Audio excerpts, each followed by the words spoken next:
Muy buenos días a todos, hermanos. El Señor les bendiga en esta preciosa mañana. Es un gozo el poder estar congregados en este lugar para adorar a nuestro Dios. Damos gracias por ese privilegio. Y les voy a invitar a todos a que abran sus Biblias en el Evangelio de Mateo en el capítulo 6. Vamos a continuar examinando los versos 25 al 34.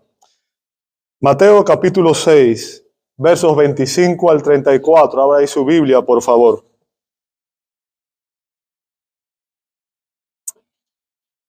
Este es un precioso pasaje en el que el Señor Jesús, nuestro Salvador, nos está dando una enseñanza que creo que es relevante para todos nosotros y en todo tiempo, obviamente, porque habla sobre el afán, la ansiedad, la preocupación, algo que es muy común en nuestra sociedad, en nuestro tiempo y aún en muchos creyentes, ¿verdad? Vamos a leer la escritura, dice así la palabra de Dios, Mateo 6, 25 en adelante, dice: por eso les digo, no se preocupen por su vida, qué comerán o qué beberán, ni por su cuerpo, qué vestirán. ¿No es la vida más que el alimento y el cuerpo más que la ropa? Miren las aves del cielo, que no siembran, ni ciegan, ni recogen en graneros, y sin embargo, el Padre Celestial las alimenta. ¿No son ustedes de mucho más valor que ellas? ¿Quién de ustedes, por ansioso que esté, puede añadir una hora al curso de su vida? Y por la ropa, ¿por qué se preocupan? Observen cómo crecen los lirios del campo. No trabajan ni hilan. Pero les digo que ni Salomón en toda su gloria se vistió como uno de ellos. Y si Dios viste así la hierba del campo, que hoy es, mañana es echada al horno, ¿no hará Él mucho más por ustedes, hombres de poca fe? Por tanto, no se preocupen diciendo qué comeremos o qué beberemos o con qué nos vestiremos, porque los gentiles buscan ansiosamente todas estas cosas, que el Padre Celestial sabe que ustedes necesitan todas estas cosas. Pero busquen primero su reino y su justicia, y todas estas cosas les serán añadidas. Por tanto, no se preocupen por el día de mañana, porque el día de mañana se cuidará de sí mismo. Bástenle a cada día sus propios problemas. Nuestro Dios, una vez más venimos ante tu bendita presencia, rogándote, Señor, que en tu misericordia tú obres en cada uno de los presentes. Tú conoces la necesidad espiritual que hay en esta mañana, en este lugar. Padre, trae salvación donde no la haya. Señor, cambia el corazón de aquellos que están preocupados, angustiados, ansiosos por cualquier razón. Y ayúdanos, Señor, a adorarte y a vivir de una manera que realmente te traiga gloria. Padre, ayúdanos. Tú sabes que somos propensos a pecar, que somos débiles. Y rogamos, Señor, que tu Espíritu Santo sea el que nos dé la fortaleza y nos capacite, Señor, para cada día estar dispuestos a someter la carne y obedecer tu palabra de corazón. Ayúdanos, Señor, porque sin Cristo no somos nada. Rogamos el auxilio del Espíritu Santo y pedimos que Él sea el Maestro que nos guíe a la verdad en esta mañana y que a través de tu palabra, Señor, tú nos hables y nos transformes. En el nombre de Jesús te lo rogamos. Amén, amén y amén. Muchas gracias, hermanos. Pueden ocupar sus asientos.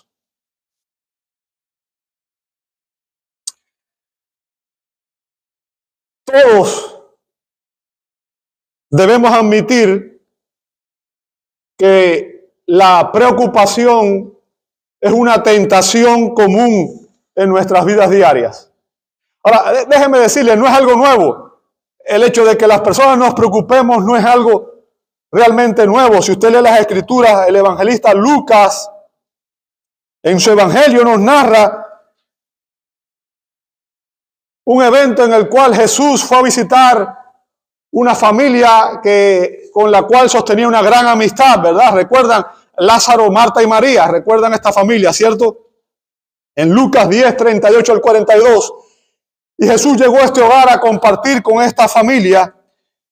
Y Lucas nos dice que María estaba sentada a los pies del Señor y escuchaba su palabra. Pero Marta se preocupaba con todos los preparativos y acercándose a él, o sea, a Jesús, le dijo: Señor, ¿no te importa que mi hermana me deje servir sola? Dile, pues, que me ayude. El Señor le respondió: Marta, Marta. Nunca es bueno cuando el Señor te dice 2 veces tu nombre.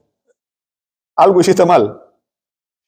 Tú estás preocupada y molesta con tantas cosas, pero una cosa es necesaria, y María ha escogido la parte buena, la cual no le será quitada. Ahora, yo quiero que usted entienda, Jesús no condenó aquí el servicio de María. Jesús no condena el hecho de que ella está involucrada en servir, en ayudar, en proveer, ¿cierto? Lo que él condena es la preocupación y el enojo de esta mujer por las cosas temporales.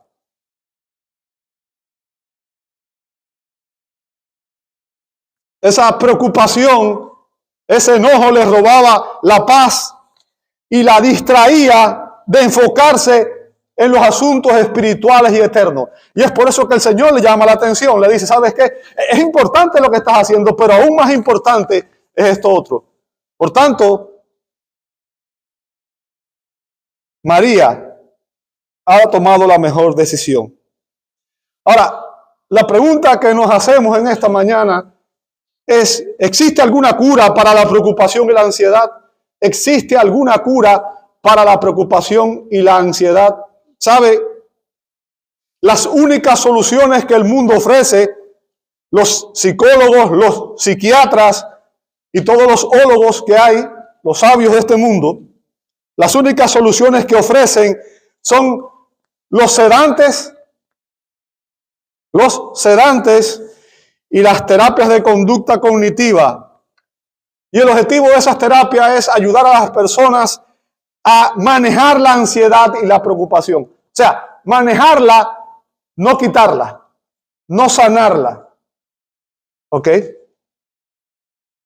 Afortunadamente, lo que el Señor nos ofrece en este pasaje es una cura completa, algo totalmente diferente y mucho más efectivo que lo que el mundo puede ofrecernos. Jesús nos explica que usted y yo como cristianos tenemos excelentes razones para confiar en Dios y dejar de preocuparnos.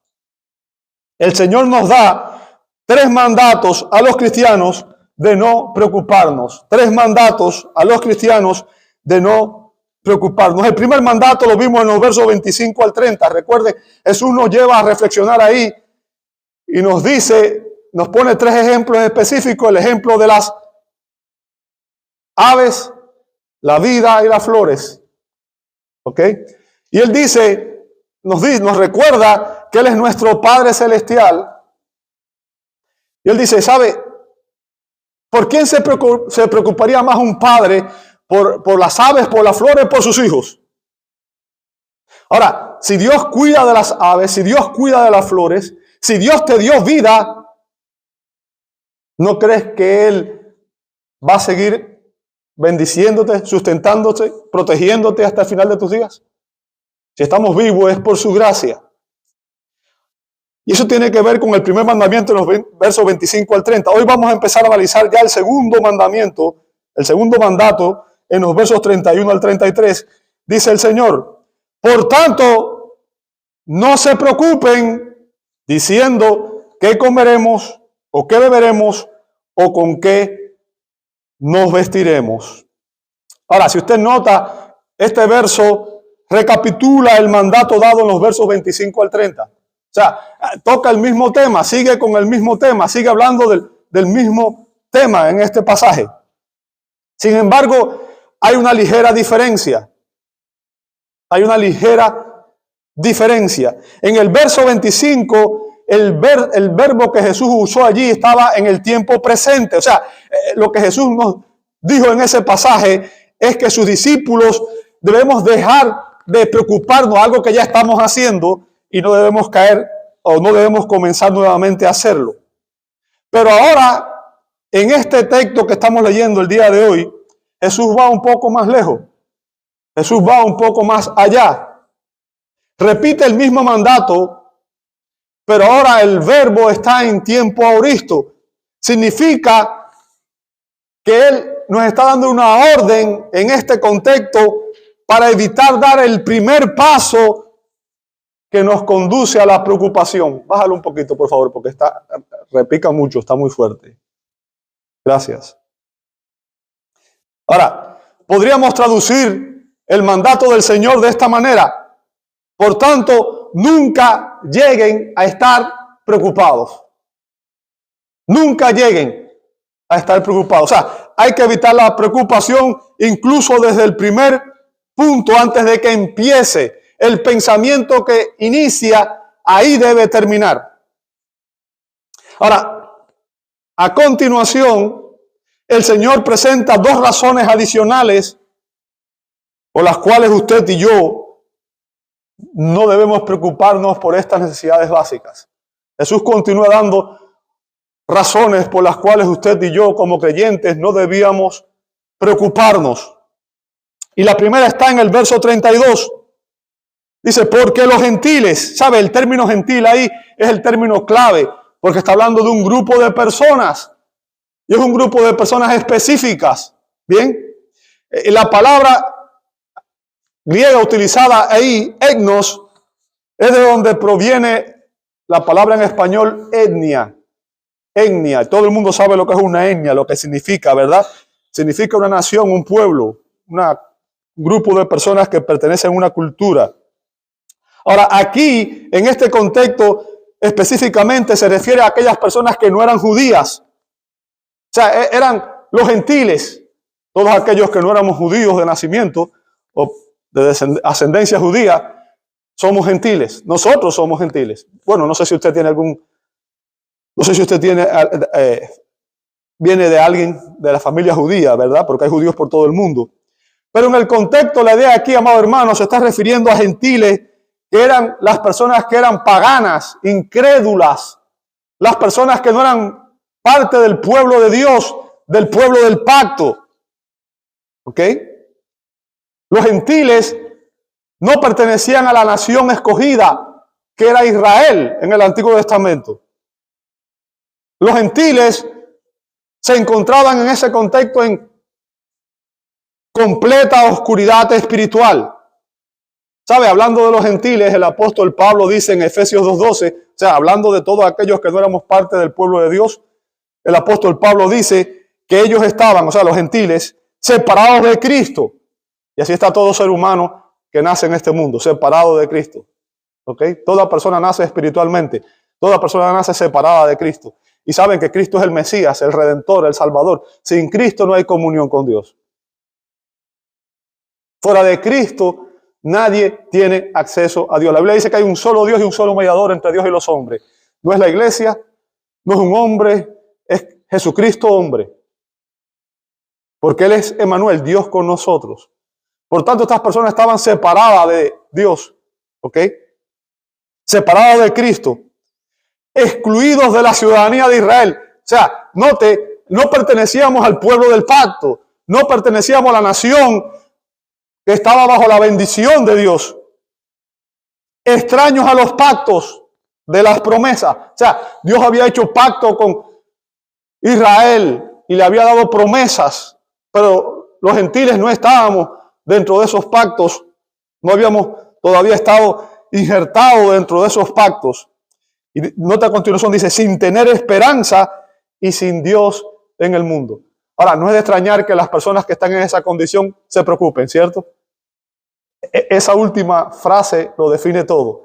Sin esperanza y sin Dios. Una persona sin esperanza y sin Dios definitivamente tiene razones para preocuparse. Porque ¿qué expectativa tiene una persona en este mundo? Si no hay destino eterno, la vida es como dice la Biblia, ¿verdad? Es como la hierba. Hoy es, mañana no es. Es tan efímera, no tiene valor, no tiene significado, no tiene sentido. Ahora, el punto aquí que quiero que usted entienda es que los incrédulos viven como si realmente no hubiera un Dios. Ese es el punto. Ellos viven como si realmente no hubiera un Dios. Y ciertamente no confían en Dios. ¿Por qué? Porque no lo conocen. No conocen a Dios. Bien. Ellos en lugar de adorar al Dios de la gloria, dice el apóstol Pablo en Romanos 1:23, adoran ídolos, adoran la creación,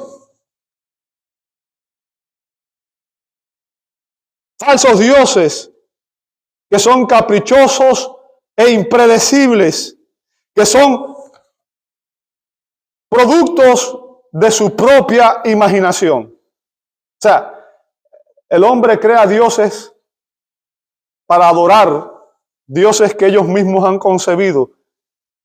Y obviamente una persona que cree en esa clase de Dios no tiene ninguna seguridad eterna, no tiene ninguna paz. Las ideas que tienen los incrédulos sobre el carácter y el gobierno de Dios son equivocadas. Y tristemente muchas veces en las iglesias hay personas que dicen que son cristianos y tienen conceptos equivocados sobre el carácter y el gobierno de Dios. Así que este es el contexto de la enseñanza de Jesús. Es natural, es normal que las personas que están en esta condición tengan motivos para preocuparse por todas las cosas, no solamente por su sustento, sino por su destino, por sus expectativas. Es claro que deben angustiarse. Pero lo que Jesús está tratando de que usted y yo entendamos es que usted y yo no somos como ellos. No somos iguales. ¿Sabe? La Biblia nos enseña que Dios ha incorporado providencialmente al mundo en la gracia común. Es algo que tenemos que conocer usted y yo, porque la Biblia lo enseña. El Señor dijo, escuche bien, que Dios hace salir el sol sobre ¿quiénes? Sobre los creyentes, ¿verdad? No. Dios hace salir, escuche esto, su sol sobre malos y buenos, y hace llover sobre justos e injustos, dice el Señor en Mateo 5:45. O sea, ¿cuál es el punto que nos está enseñando la palabra ahí, amado hermano? Mediante su gracia común, Dios sustenta la vida de todas sus criaturas. ¿Entendió eso? Dios sustenta la vida de todas sus criaturas, las aves,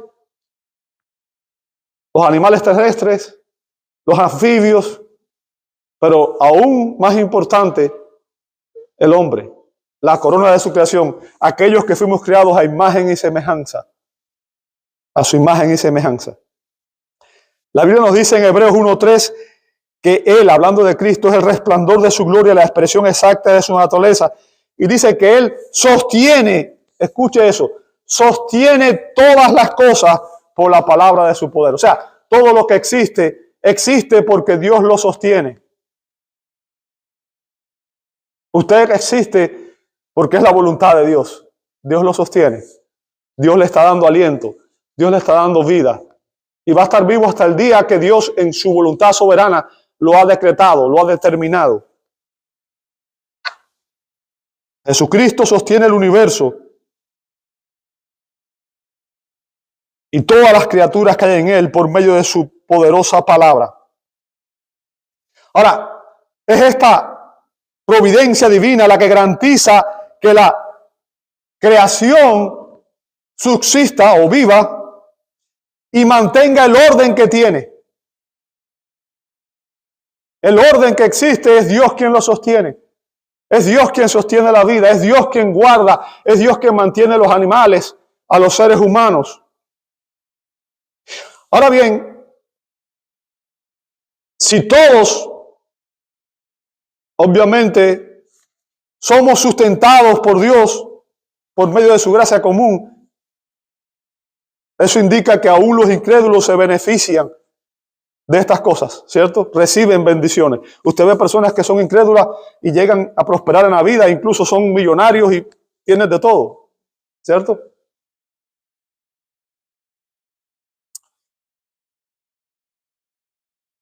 Aun cuando ellos no conocen a Dios, aun cuando ellos no conocen su palabra.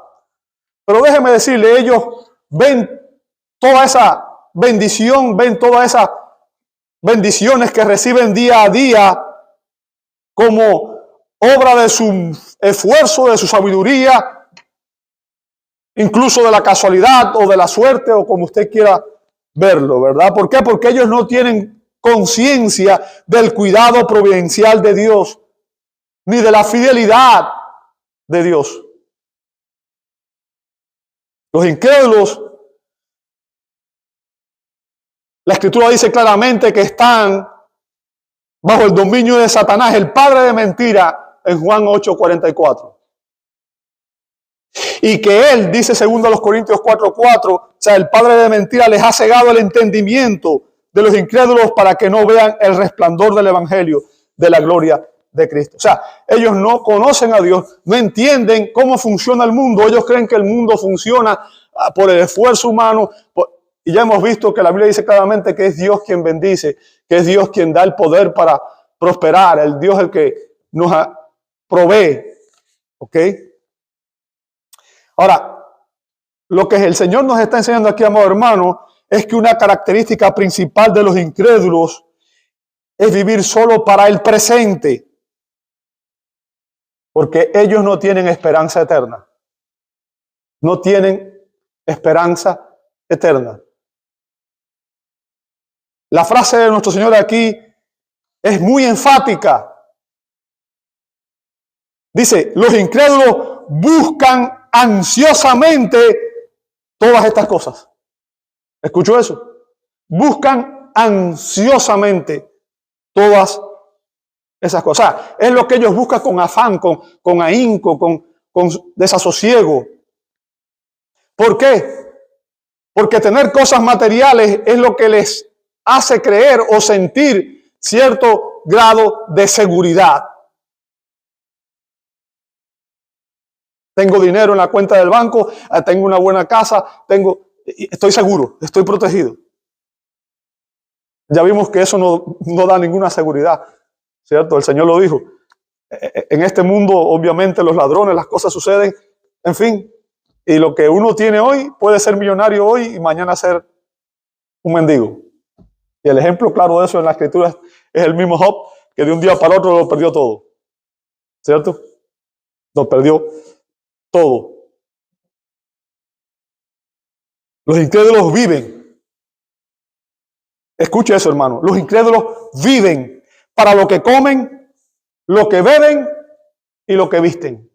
O sea, viven para satisfacer su carne, sus apetitos, sus deseos temporales. Esa es su pasión. Porque no tienen expectativa eterna. Así que yo entiendo que ellos se preocupen. No conocen a Dios, no tienen esperanza futura. No. Hay que vivir el hoy, pero el hombre natural ignora que la preocupación es un pecado. Es un pecado. Y no es un pecado cualquiera, es un gran pecado. Es el pecado de desconfiar en la promesa de Dios y en su cuidado providencial. Y vuelvo y repito, creo que en algún momento todos nosotros hemos caído en ese pecado, ¿cierto? Desconfiar en las promesas de Dios y en el cuidado providencial de Dios. Lo que Jesús está enseñando aquí, amado hermano, es que la preocupación es algo propio de los incrédulos, pero no debe serlo de aquellos que somos hijos de Dios. No debe serlo para ti y para mí, aquellos que conocemos al Dios verdadero. Nosotros debemos ser diferentes al mundo. No debemos ser como ellos. ¿Por qué? Porque usted y yo somos parte de la familia de Dios. Y reconocemos que Dios es nuestro Padre celestial. Y Él promete proveernos estas cosas. ¿Sabe? Es vergonzoso que un hijo de Dios piense y actúe como los incrédulos que no conocen a Dios. Cuando nos preocupamos, es como si usted y yo le estuviéramos diciendo al Señor, Dios, simplemente yo no creo que pueda confiar en ti.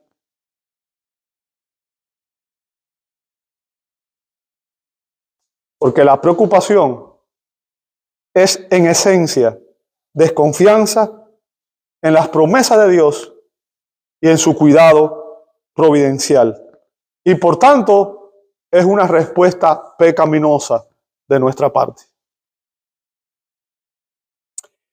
Y el Señor nos ordena que dejemos de preocuparnos. Recuerde, está hablando el Señor de la gloria. Es Cristo el Señor quien está hablando aquí. Tenemos dos opciones: o obedecemos el mandato o simplemente continuamos desobedeciendo.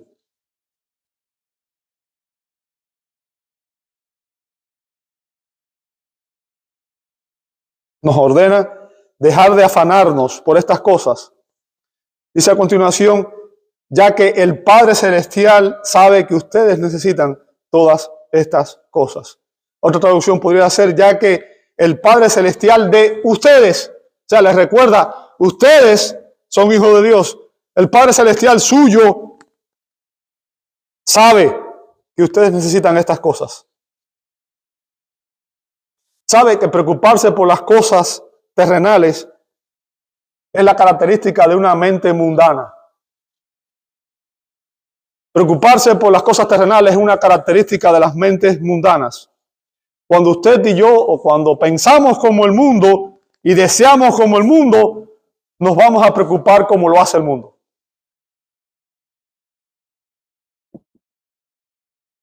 El cristiano no debe preocuparse. ¿Por qué? Porque cree y confía en el amor de Dios y en su soberanía. ¿Sabe? Y ese es un término que usamos con mucha frecuencia. Decimos, Dios es soberano. Pero se nos olvida en la práctica. Se nos olvida, sobre todo cuando enfrentamos pruebas, dificultades, necesidades. Ahí se nos olvida que Dios es soberano.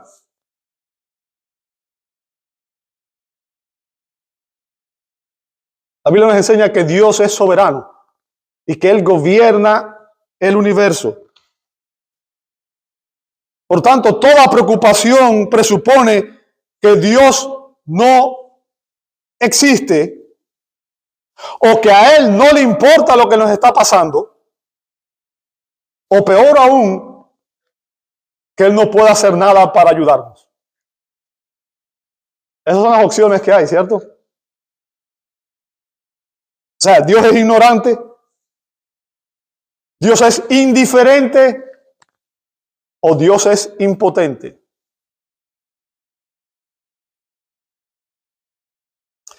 Jesús deja claro aquí que Dios no es ignorante.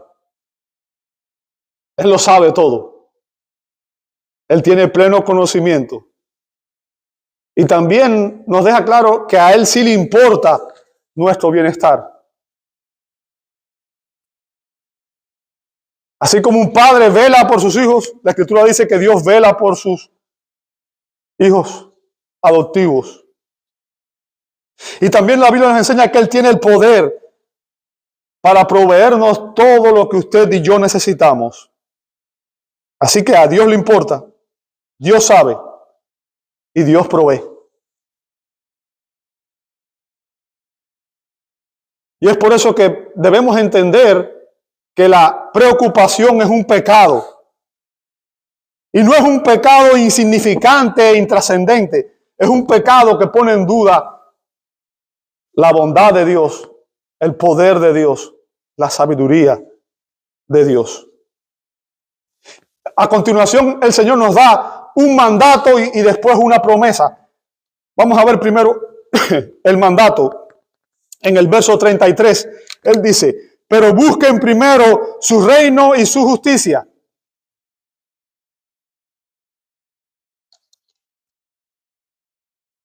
¿Qué significa buscar primero su reino y su justicia? Déjeme decirle, el verbo aquí, buscar, es un imperativo presente. O sea, es un mandato que implica una obligación continua. Lo que nos está diciendo el Señor aquí es algo que usted y yo deberíamos estar haciendo continuamente. No un día, no el domingo y después el resto de la semana. No, no. Es algo que debemos hacer todo el tiempo. Y aquí llegamos, hermanos, al clímax del Sermón del Monte. Este texto resume de alguna manera la enseñanza que Jesús nos viene dando. ¿Por qué? Porque nos enseña cuál debe ser la prioridad del cristiano. ¿Cuál debe ser la prioridad del cristiano?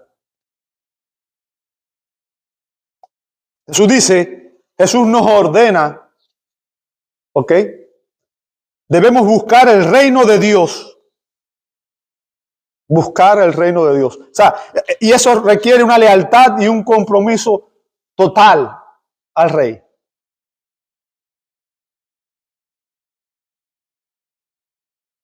Buscar el reino de Dios significa someterse a la soberanía de Dios aquí y ahora. Aquí y ahora. Y servir a sus propósitos en cada ámbito y aspecto de nuestra vida. Buscar el reino de Dios significa buscar que Él reine sobre nuestras vidas realmente. Que Él sea quien gobierne, quien controle nuestra vida.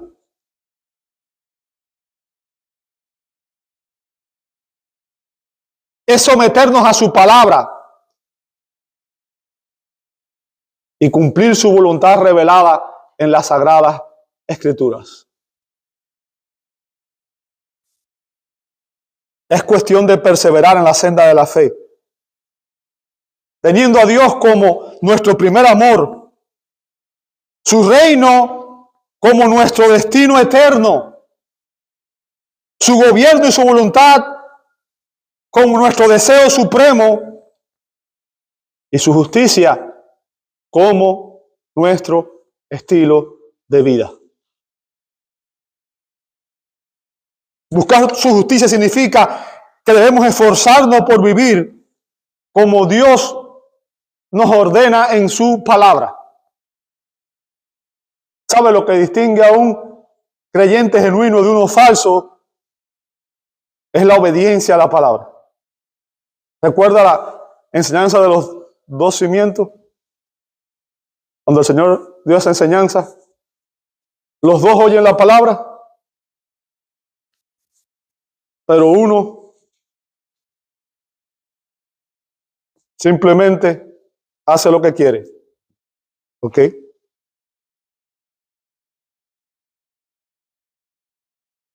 El discípulo fiel se somete al señorío de Cristo, reconoce que Cristo es el Señor de su vida. Y eso se evidencia a través de la obediencia a la palabra de Dios. ¿Sabe? William Barclay dijo que estar en el reino y hacer la voluntad de Dios es una misma cosa. Estar en el reino y hacer la voluntad de Dios es una misma cosa. Como dice Mateo 6:10, venga tu reino, hágase, ¿qué cosa? Tu voluntad. O sea, ¿la voluntad de quién? No la tuya, no la mía. Es lo que debemos pedir, hágase tu voluntad.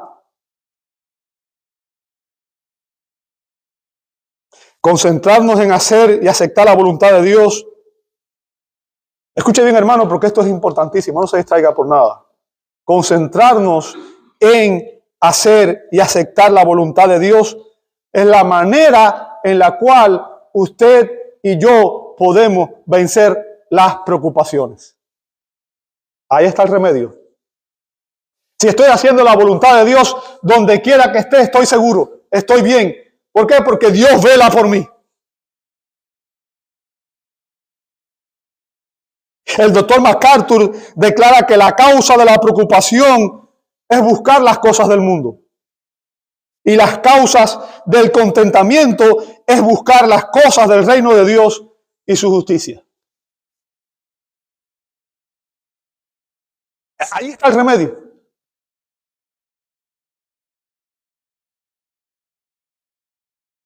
Ahora, a continuación vamos a encontrar una promesa reconfortante. Una promesa reconfortante.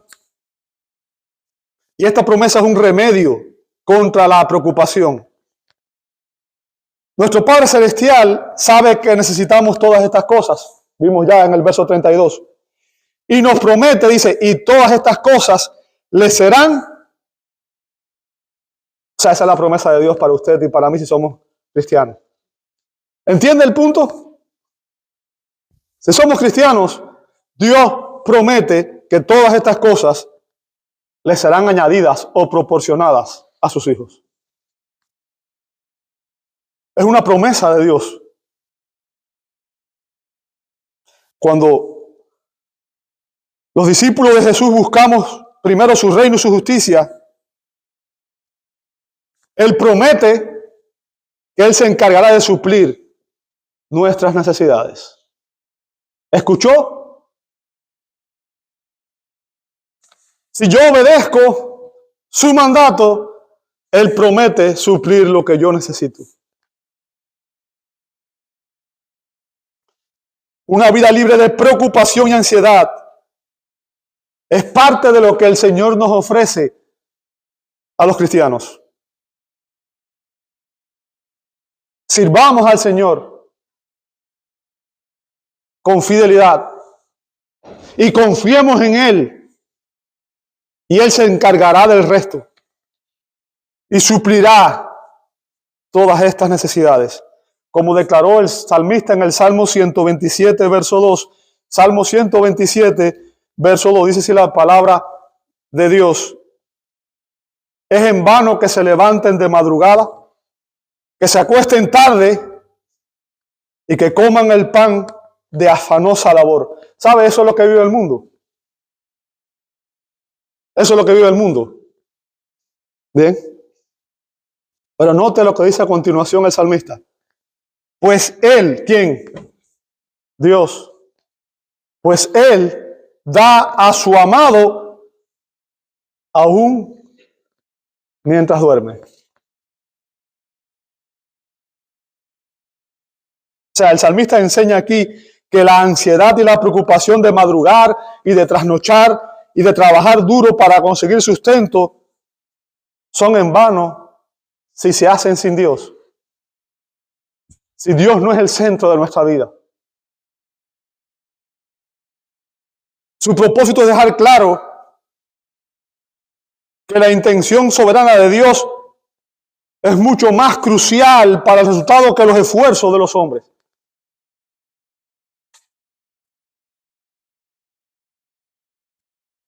La verdadera provisión y la paz provienen de confiar en Dios. Confiar en Dios. Él nos concede descanso y nos concede bendición aún mientras dormimos. Ahora, algo que quiero que entienda es que no se nos promete darnos todo lo que nosotros queremos, todos nuestros caprichos, ¿verdad? No se promete darnos todos nuestros caprichos, lujos. Eso no es lo que se promete aquí, no confunda eso, ¿verdad? Porque mucha gente ve esto como una carta abierta. Yo quiero una mansión y quiero ser multimillonario. Dios nunca prometió eso. El Señor lo que promete es que Él suplirá todas las cosas que necesitas para tu sustento. las cosas que necesitas para tu sustento. Ahora, note que esa promesa es condicionada por el mandato. O sea, la promesa tiene una condición. ¿Cuál es la condición? La promesa de provisión de parte de Dios es para aquellos que buscan primero su reino y su justicia.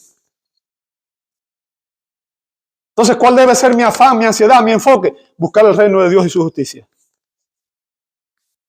Y dejarle a Dios las consecuencias de todo lo demás.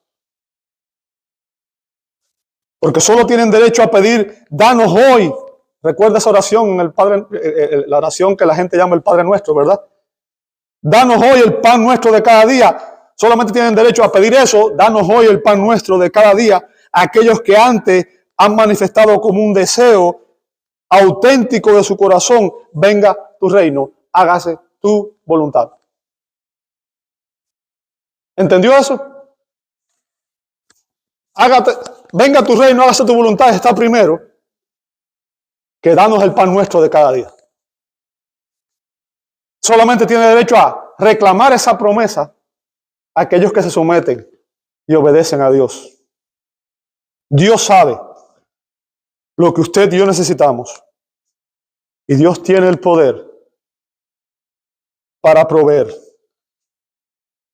Y es basado en esa convicción absoluta que el apóstol Pablo pudo decirle con confianza a los creyentes de Filipo: y mi Dios proveerá a todas sus necesidades conforme a sus riquezas en gloria en Cristo Jesús. Hermanos, Dios es el dueño de todo lo que existe. Dios desea que sus hijos vivamos el presente a la luz de la eternidad.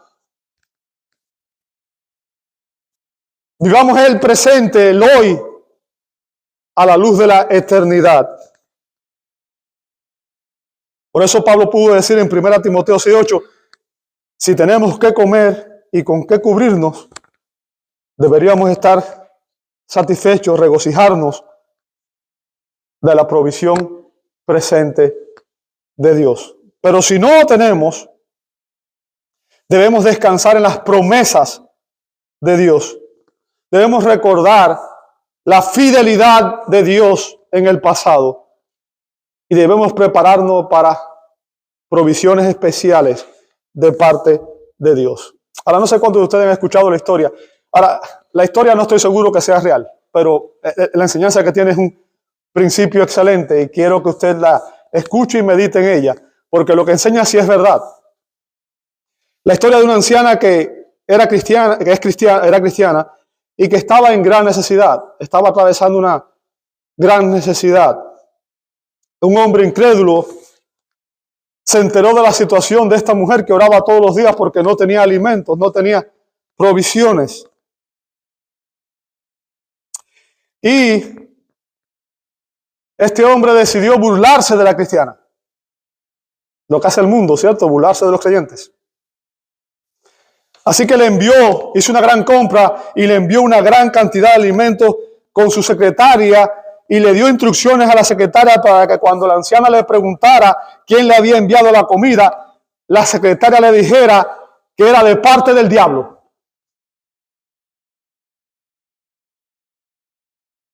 Cuando la secretaria llegó a la casa de la anciana, ella estaba feliz y sumamente agradecida por la ayuda recibida. Entonces la secretaria le preguntó: ¿no quiere saber quién le envió la comida? La anciana le respondió: no me importa, porque cuando Dios lo ordena, hasta el diablo obedece.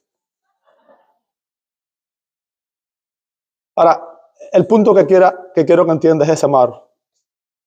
Dios es soberano. Dios va a usar incluso a los enemigos para proveer para su pueblo. Dios usó animales para proveer a sus profetas. Dios usó cualquier cosa. Dios proveyó fielmente para su pueblo durante 40 años en el desierto. Agua, alimento y ropa. Y el Dios que tenemos es el mismo Dios. No es diferente, no cambió. Él sigue siendo el mismo ayer, hoy y siempre. Hemos examinado el segundo mandato. Vamos a analizar, wow, qué rápido se va el tiempo los domingos. Vamos a analizar el tercero. Por tanto, no se preocupen, verso 34. Por tanto, no se preocupen por el día de mañana, porque el día de mañana se cuidará de sí mismo. Bástenle a cada día sus propios problemas. O sea, aquí el Señor concluye su enseñanza sobre la preocupación con una máxima sabia. O sea, una máxima que nos enseña un principio. Jesús nos dice que vamos a superar la preocupación cuando usted y yo aprendamos a vivir un día a la vez. Un día a la vez. Preocúpate por el hoy. O mejor dicho, ocúpate por el día de hoy. En vez de preocuparte, ocúpate por el hoy. Ahora, no quiero dejar algo claro, no quiero que me malinterpreten, ¿ok? Desde el primer mensaje dije que había preocupaciones que eran legítimas y preocupaciones que eran ilegítimas, ¿cierto? Entonces, obviamente, a los creyentes, la Biblia nos enseña que debemos ser responsables, que debemos ser buenos administradores, buenos mayordomos, debemos planificar, debemos ahorrar dinero siempre que podamos. Eso no está mal. Lo que la Escritura nos está enseñando es que nuestra paz, nuestra tranquilidad, nuestra seguridad nunca debe depender de lo que tenemos, sino de Dios. ¿Ok?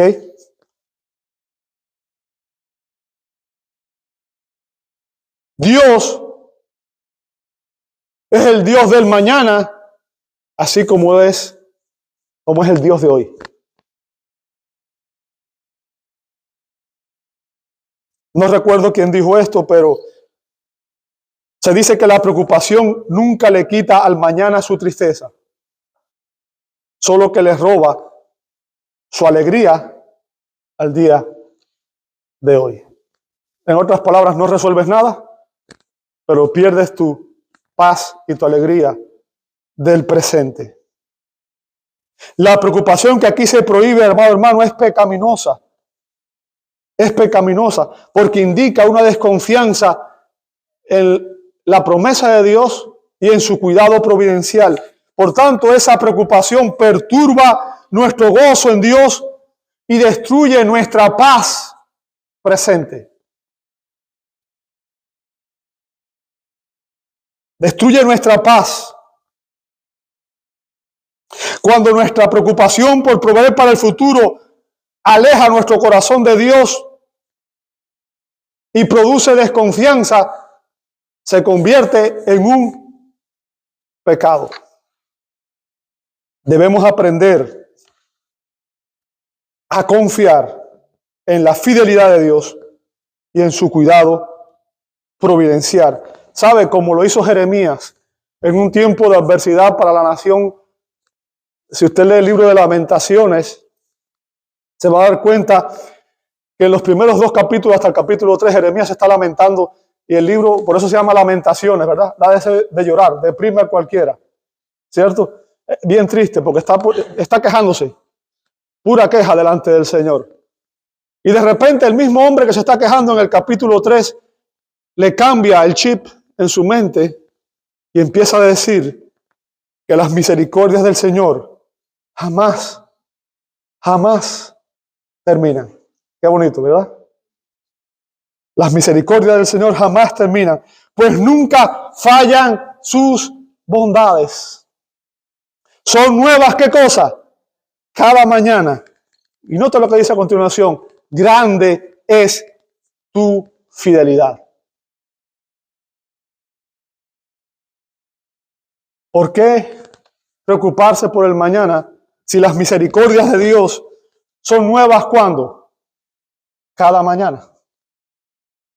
Cada mañana Dios sigue siendo misericordioso Si hoy estamos aquí, es porque Dios en su misericordia nos da la gracia y el poder, la habilidad de estar aquí en este lugar. Déjame decirte, la preocupación es una emoción poderosa. Puede robarte la alegría. Puede privarte de la satisfacción. Puede destruir tu testimonio cristiano ante los demás. Y puede llenarte de ansiedad, miedo y preocupación. Y lo que el Señor nos enseña aquí, amado hermano, a usted y a mí, es que la preocupación puede superarse si usted y yo aprendemos a vivir un día a la vez.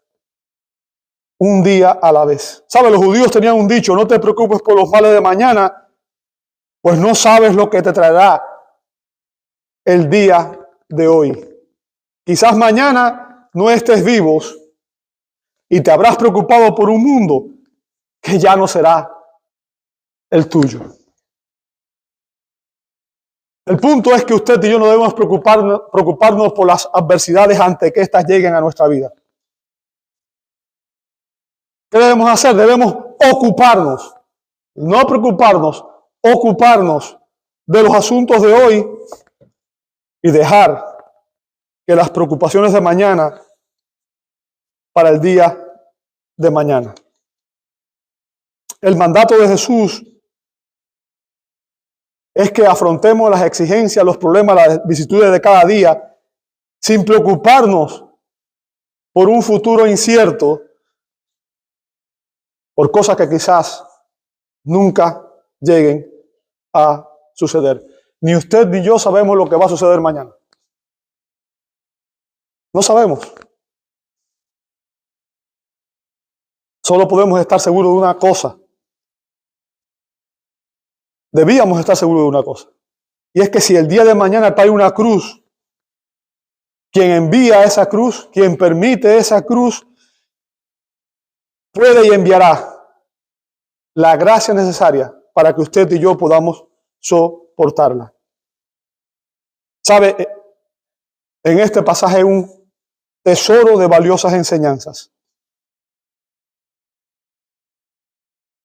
El mejor antídoto contra la ansiedad y la preocupación es conocer, es meditar en el Dios en el cual decimos creer. Meditar en la bondad de Dios, en el poder de Dios y en la suficiencia de Dios. Porque cuando un creyente puede afirmar con total confianza, el Señor es mi pastor, debe llegar a la misma conclusión que llevó David cuando dijo con absoluta seguridad: nada me faltará. Oremos, hermano. Padre Celestial, gracias por cuidar de nosotros como lo haces. Gracias porque tú eres todo esto que tú enseñas en este pasaje y mucho más, donde tú nos invitas a confiar en ti. Padre, cuánto aliento nos dan estos pasajes. Saber que es verdad que tú cuidas de tu pueblo, que tú nos amas. Sabemos que estas palabras salieron de la boca de Emmanuel, de aquel que es Dios con nosotros. Así que son dignas de confianza. Padre, ayúdanos a echar sobre ti todos nuestros temores y todas nuestras ansiedades, sabiendo que tú nos cuidas. Señor, ponemos ante ti en esta mañana a cada uno de mis hermanos y a mí. Tú conoces las preocupaciones que pueda haber en el corazón de las personas aquí presentes. Quizás algunos sean preocupaciones financieras, otros de salud, otros porque han sufrido alguna crisis en una relación, otros por futuros negocios, en fin, por cualquier tipo de preocupación. Señor, que podamos tener paz, sabiendo, confiando que tú provees para tus hijos, incluso mientras dormimos. Cuando nosotros dejamos de trabajar, tú siempre estás trabajando, Señor. Que podamos descansar en ese conocimiento. Lo pedimos en el nombre que es sobre todo nombre, en el nombre de nuestro gran Dios y Salvador Jesucristo. Y te damos gloria. Amén, amén y amén.